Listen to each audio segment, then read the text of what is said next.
தற்போது இலங்கையில் நீங்கள் சாலையோரத்தில் நின்று கொண்டு வாகனங்களை அவதானித்தீர்கள் என்றால் பல்வேறு நிறங்களில் பல்வேறு டிசைன்களிலான வாகன இலக்க தகடுகளை பொருத்தி கொண்டு வாகனங்கள் பல செல்வதை நீங்கள் அவதானித்திருப்பீர்கள். இதற்கு காரணம் பாத்தீங்கன்னா இலங்கையில பாத்தீங்கன்னா புதிதாக கொள்வனவு செய்யப்படுகின்ற மோட்டார் சைக்கிளாக இருக்கட்டும், மோட்டார் வாகனங்களாக இருக்கட்டும், அதற்கான வாகன இலக்க தகடுகளை வழங்குவதற்கான காலதாமதம் ஏற்படுவதன் காரணமாக தற்காலிகமாக அந்த வாகன இலக்கங்களை பயன்படுத்துவதற்கு இவ்வாறான மொடோனான வாகன இலக்க தகடுகளை பயன்படுத்துவதற்கு இலங்கை போக்குவரத்து சபை அனுமதித்திருந்தது. இதன் விளைவாக இப்போது பார்த்தீங்கன்னா இலங்கையில பல்வேறு குற்றங்கள் நடைபெற்று வருகின்றது.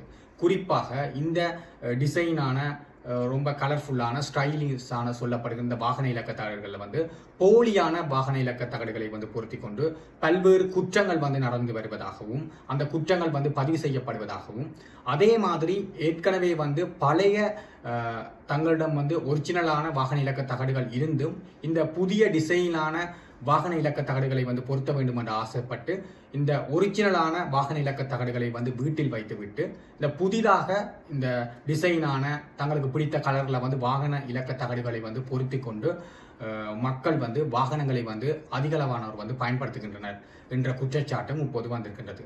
இதன் காரணமாக இலங்கையின் வீதி போக்குவரத்து போலீஸ் மா அதிபர் தற்போது ஒரு இப்படியான சட்டவிரோதமான வாகன இலக்க தகடுகளை பயன்படுத்துவதற்கு அவர்கள் கைது செய்யப்படுவார்கள் என்ற மாதிரியான அறிவிப்பை தற்போது முன்வைத்திருக்கின்றனர்.